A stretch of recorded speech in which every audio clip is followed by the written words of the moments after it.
Salut à tous, Axel de testmobile.fr. On est au CES à Las Vegas en 2013. Et alors là, on a dans la main l'Optimus Vue 2 qui est pour l'instant disponible uniquement en Corée du Sud. Bon, vous vous souvenez, le Vue 1, c'est un appareil qui a mis pas mal de temps à arriver chez nous. Et ce Vue 2, pour l'instant, on ne sait pas exactement quand est-ce qu'il arrivera en Europe ni même aux États-Unis. Mais on l'a là.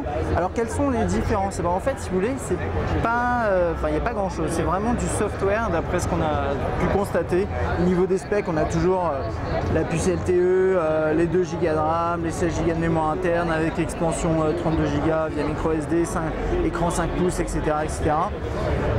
Toujours, donc là c'est du Android ICS, c'est un petit peu dommage, mais en soi c'est pas un gros problème. Donc voilà, on a dit ICS là pour l'instant, si j'arrive à trouver ça, voilà, là-haut on est en 4.0.4.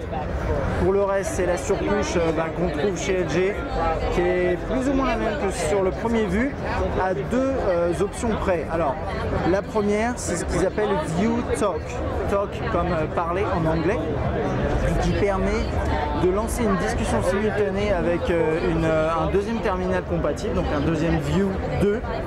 Et je vais vous montrer ça. Donc là, tout est déjà configuré pour la démo. Voilà, ici vous allez dans le paramètre.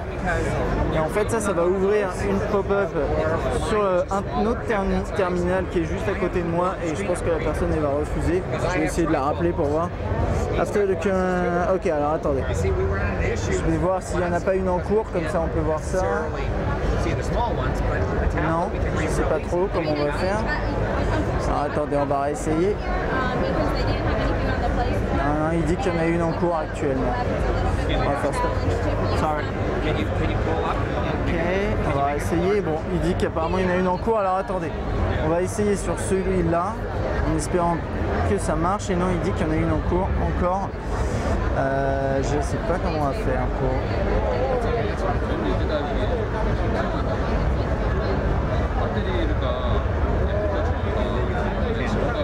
Bon, en gros, à quoi ça sert? Puisque visiblement, je ne vais pas pouvoir la... Attendez, elle est ici. Voilà. Désolé. Je découvre aussi. Alors, donc qu'est-ce que c'est? Donc ça permet tout simplement de discuter en temps réel, alors de discuter c'est un bien grand mot, avec des écritures comme ça sur l'écran. Vous pouvez changer toutes les fonctionnalités ici, les réglages, comme vous le souhaitez. C'est quasiment en temps réel, pas tout à fait, comme vous pouvez le voir.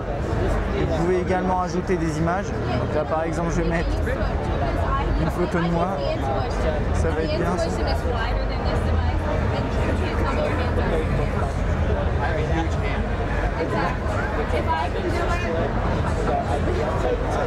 Normalement elle doit arriver ici, voilà. Donc c'est ce genre de choses qu'on peut faire. Et vous voyez là ici, on voit que c'est lié à un autre appareil par. Alors apparemment c'est par. Je pense que c'est en. Comment ça se passe? Je crois que ça se passe par téléphone tout simplement. Ça passe par la data en 3G. Vous pouvez également le faire en 4G, à mon avis en Wi-Fi. Ça, on aura l'occasion de vérifier ça le jour où on testera ces appareils si ça nous arrive. Et on va aller juste voir un autre truc, c'est la fonctionnalité Panorama Note qui est un petit peu loin. Alors on va faire un petit tour, ça vous permettra de... Hop. Allez, c'est parti. Sorry. On va passer par là, on va se mettre là. Hop. Voilà, juste à côté, il y a quelqu'un qui est en train de faire une caricature sur un Vue. C'est une sorte de, c'est une démo que Samsung aussi faisait avec quand même le Note. Donc c'est un petit peu le même combat quand même. Alors, pour la fonctionnalité Panorama Note, en fait c'est simple, c'est tout simplement quand vous créez une note,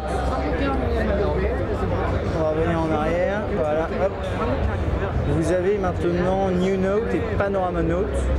Alors, en fait la seule différence réellement, c'est comme vous voyez en bas, vous avez un espace un petit peu plus large, type panoramique, avec la possibilité de mettre une image en fond.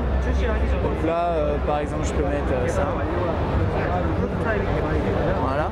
Vous pouvez naviguer dedans et définir. Hop. Moi aussi, je fais des. J'arrive à dessiner, moi, si j'arrive.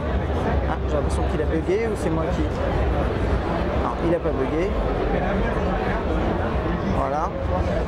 C'est ce genre de trucs. Après, vous pouvez les partager. Ce format-là, c'est assez sympa si vous voulez, par exemple, diffuser ça sur un téléviseur qui est large. Donc, comme on l'a là au-dessus, comme on vous montrait juste au début et là maintenant.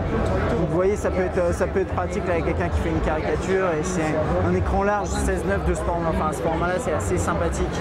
Maintenant, pour tout vous dire, moi, ce Vue 2, déjà, bon, pour l'instant, il n'est pas encore disponible chez nous et je trouve qu'il n'y a pas beaucoup de différence.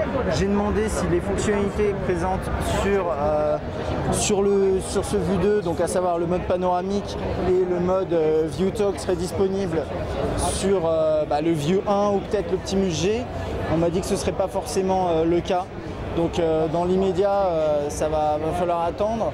C'est des fonctionnalités qui n'apportent pas forcément une grosse valeur ajoutée d'après moi. Donc bon, pour l'instant, je suis un petit peu mitigé là-dessus. Et même le premier Vue, de toute façon, je ne l'avais pas trop apprécié. Donc on verra si on a l'occasion de tester ce Vue 2 à ce moment-là. À bientôt.